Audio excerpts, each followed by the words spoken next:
A drink is not just liquid, it is ritual.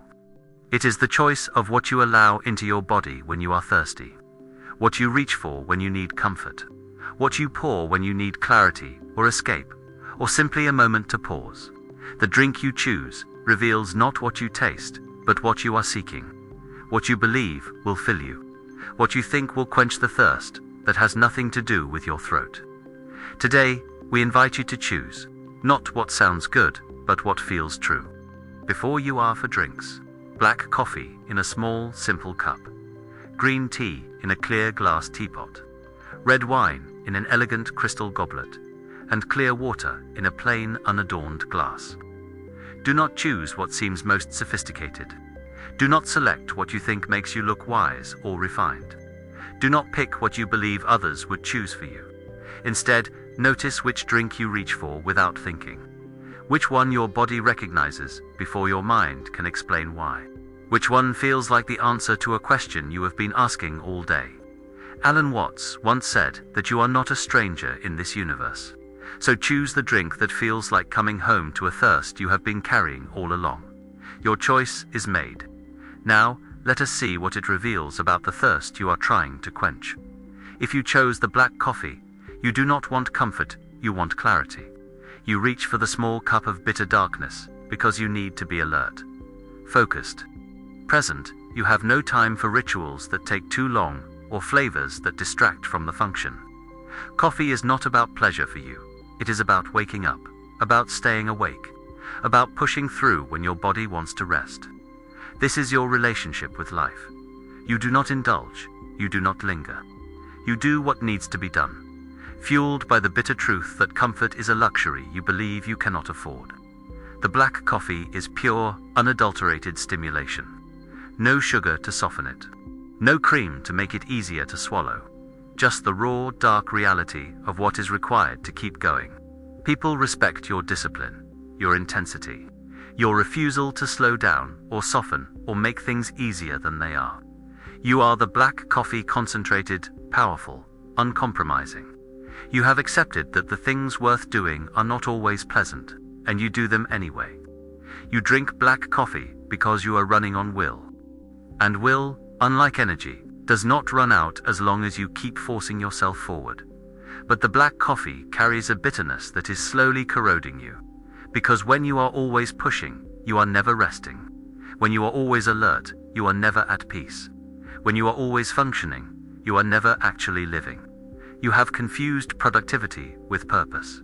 You have mistaken staying awake for being alive. You drink black coffee not because you love it, but because you need it.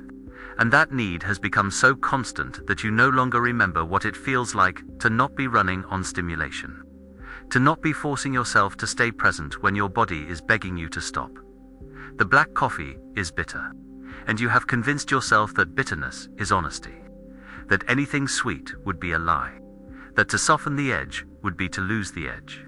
And so you keep drinking the darkness, keep pushing through the exhaustion, keep telling yourself that rest is for people who have time, and you do not have time.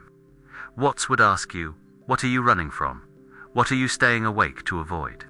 What would happen if you finally allowed yourself to stop pushing and simply be? Watts once said that muddy water is best cleared by leaving it alone. The black coffee has taught you to stay alert, to push through, to refuse comfort when there is work to be done. But what it is teaching you now is that wakefulness is not the same as presence, that stimulation is not the same as aliveness, that you can be completely alert and still be asleep to what actually matters. You are learning this, that rest is not weakness, that sweetness is not deception, that allowing yourself to be sustained by something other than bitterness is not giving up, is growing up, that you can be present without being focused, without being forced. The black coffee is small because you do not have time for anything more. It is bitter because you believe that is what truth tastes like. But truth does not have a flavor, and presence does not require stimulation. This is your teaching, that you can be disciplined without being harsh, productive without being exhausted, awake without being wired. That the greatest clarity comes not from forcing yourself to stay conscious, but from finally allowing yourself to rest deeply enough that wakefulness becomes natural. If you chose the black coffee, you are staying awake through force. You do not need to add sweetness to be soft. You only need to recognize that the bitterness you have been swallowing is not keeping you awake, is keeping you numb to how tired you actually are. Your true self is not the alertness. It is the awareness that can be awake and at rest, focused and gentle, clear and soft. And when you finally put down the coffee, not forever, but sometimes, you will discover that you were never staying awake out of strength. You were staying awake out of fear of what you would feel if you finally let yourself stop. If you chose the green tea, you do not just drink, you engage in ceremony. The clear glass teapot allows you to watch the leaves unfurl, to see the color deepen, to witness the transformation from dried leaf to living liquid. You pour the tea slowly. You hold the cup with both hands. You breathe in the steam before you taste. This is not just hydration. This is ritual. This is the practice of being present to something as simple as a drink. This is your way. You move through life deliberately. You do not rush. You do not grab and consume. You honor the process. You believe that how you do anything is how you do everything, and so you bring mindfulness to the smallest acts. The green tea is not about the caffeine. It is about the pause, the breath, the moment of stillness in a world that demands constant motion. People see you as calm, centered, someone who has found a kind of peace that eludes most, and they are right. You have cultivated presence. You have learned that life is not lived in the destination. It is lived in the pouring, in the steeping, in the small rituals that turn ordinary moments into sacred ones. You drink green tea because you understand that the way you relate to the drink is the way you relate to everything, and you have chosen to relate with reverence. But the green tea carries a performance that you mistake for presence, because when mindfulness becomes a ritual, it can also become a routine. When ceremony becomes automatic, it stops being sacred and starts being theater. You pour the tea slowly, not because you are present, but because you believe that slow equals spiritual. You breathe in the steam, not because you are savoring, but because you have been taught that this is what mindful people do. You have turned presence into a practice. And practice is valuable. But practice is also safe. It is controllable. It is the spiritualized version of staying in your comfort zone.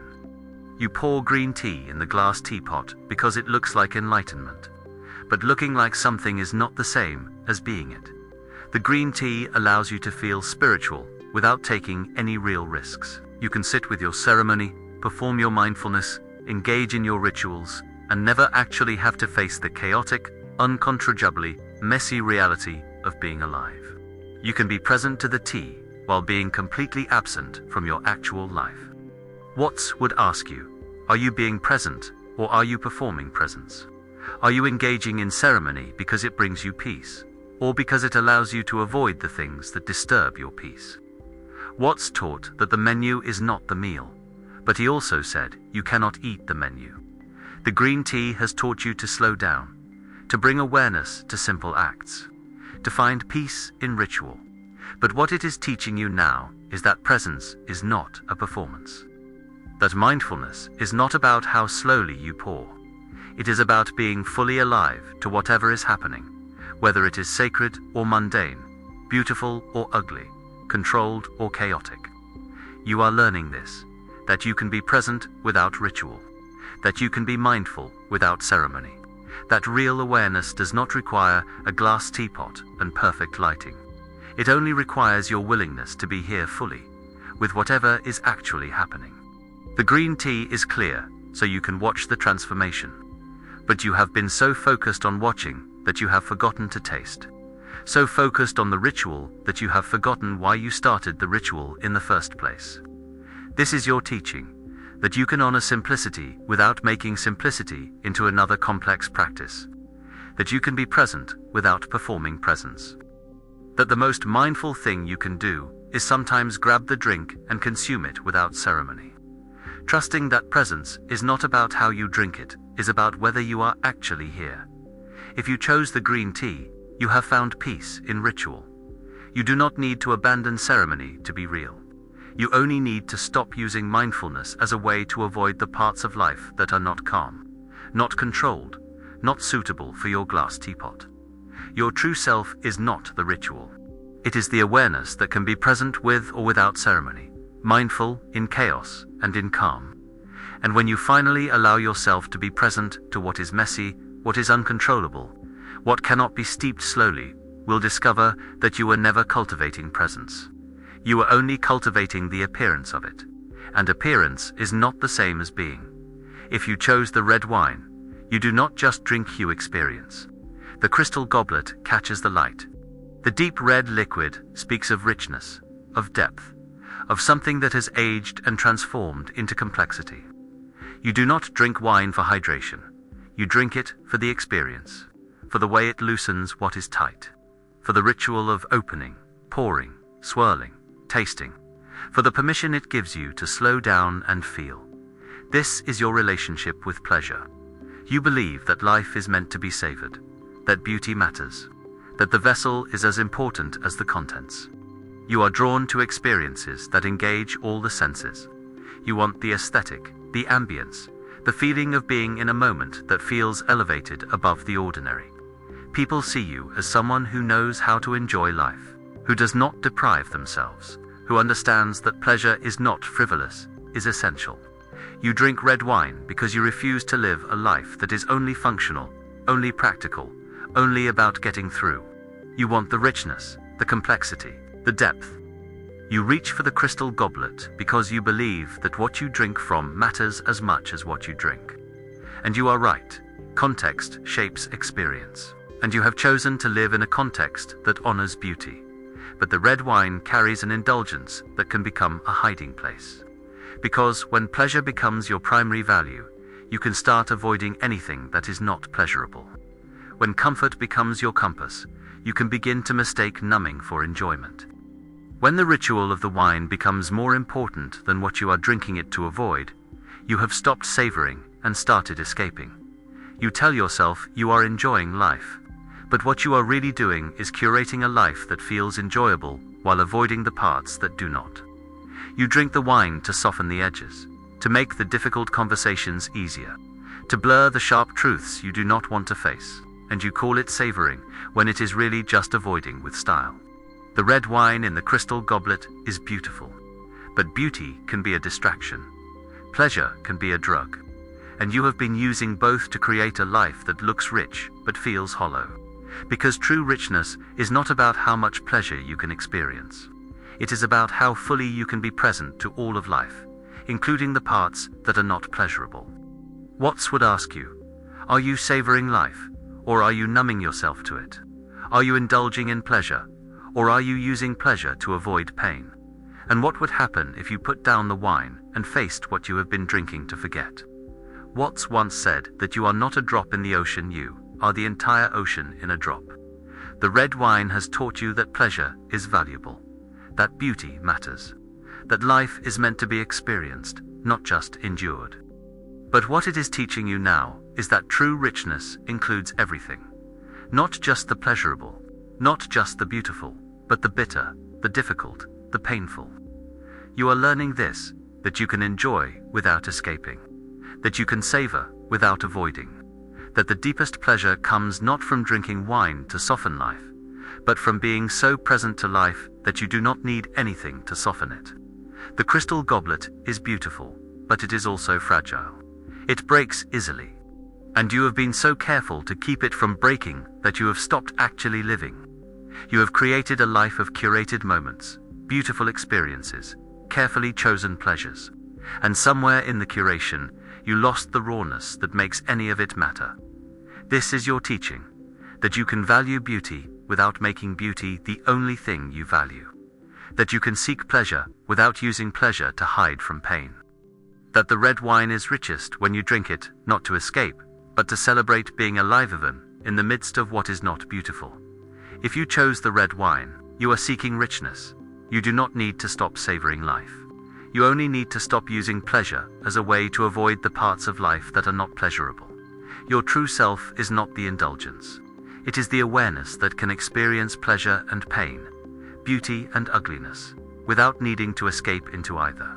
And when you finally put down the crystal goblet not in rejection, But in readiness, you will discover that you are never savoring life.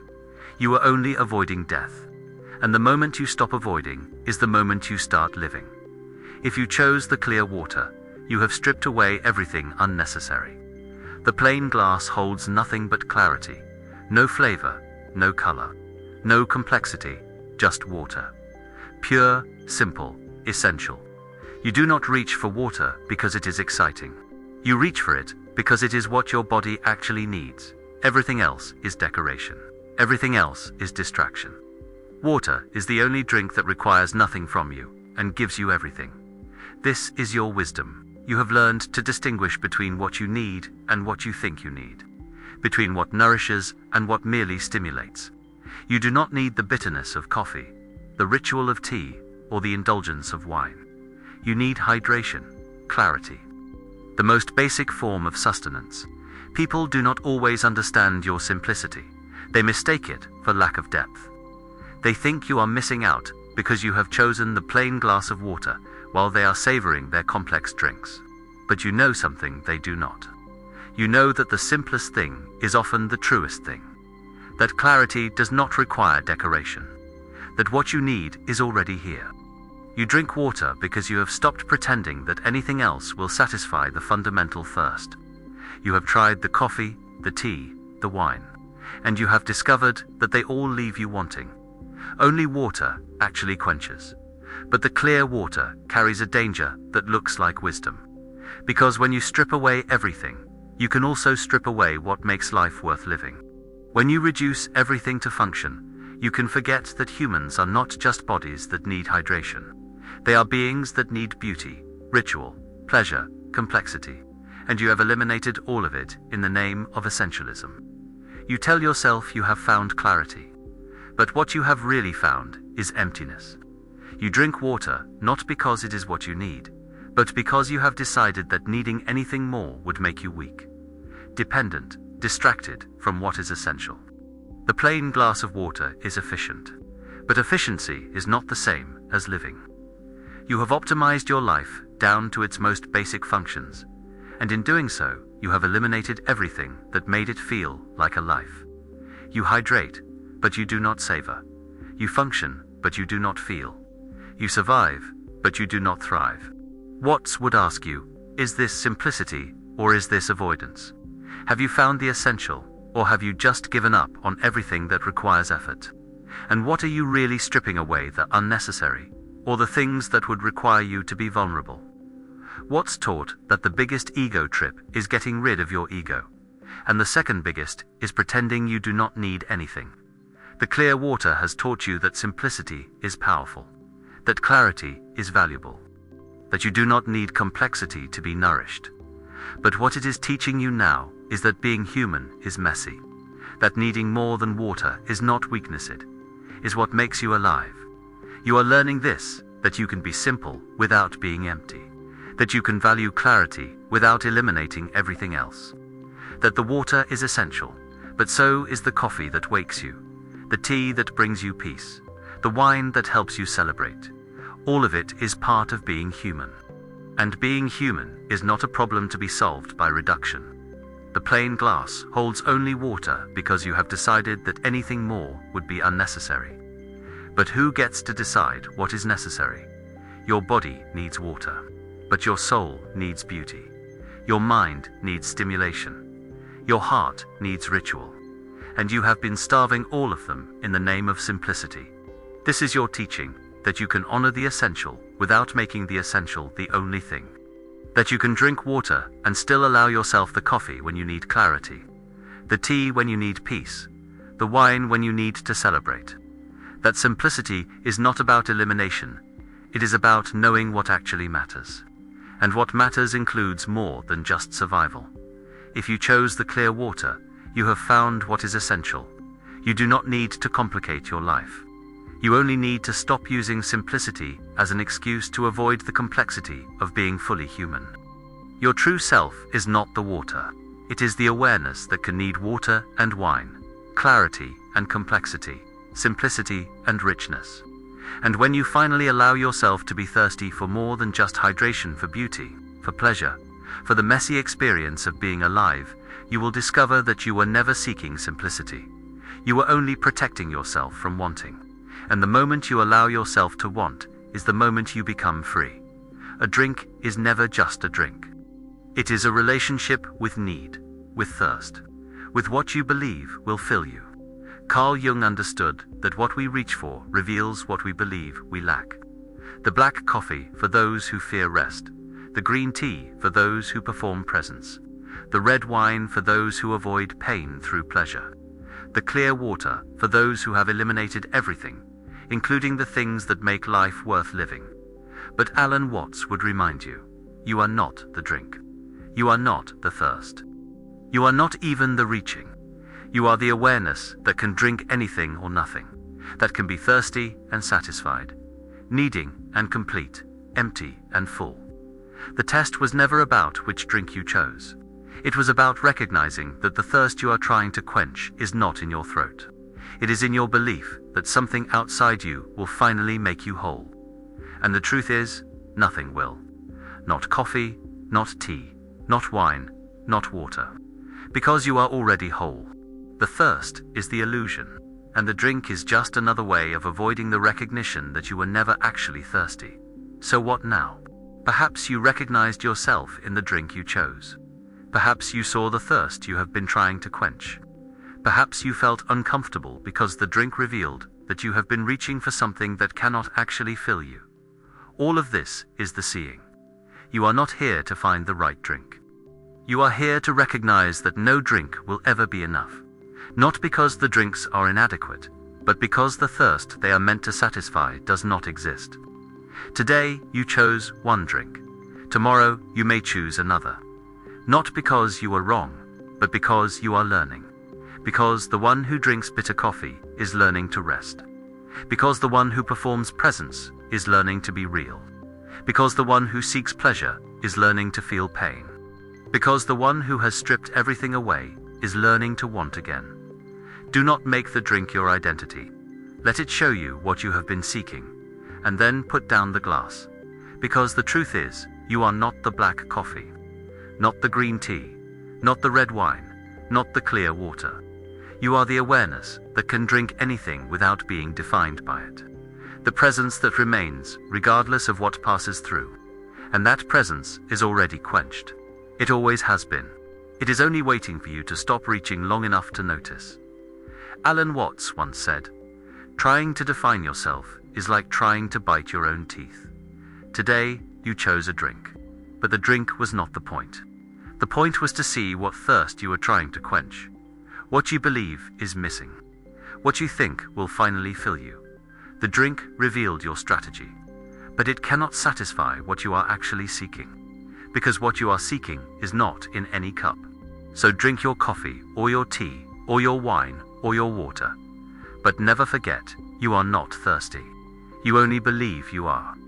And the moment you stop believing is the moment you realize you are always drinking from a glass that was already full. You are not the drink. You are not the thirst. You are the awareness that makes all drinking possible. And that awareness needs nothing. It is complete. It always has been. If something in this reflection quenched something in you, if you recognized the drink you have been reaching for, we invite you to share it in the comments below. Not to explain what you are seeking, not to justify what you need, but simply to acknowledge what you have been trying to fill. To witness and be witnessed by others who are also learning that the thirst is not real. Each comment is a putting down of the glass. Each share is a recognition. And together, we create the space where all of us can finally stop reaching and start being. There are more reflections waiting, more symbols, more invitations to see yourself clearly without needing anything to make you whole. Stay not because you need what is here, but because something in you recognizes that you already have everything. And until we meet again, remember this: you are not the drink, you are not the thirst, you are the fullness that makes all drinking possible. And that fullness cannot be poured. It can only be recognized. See you in the next reflection.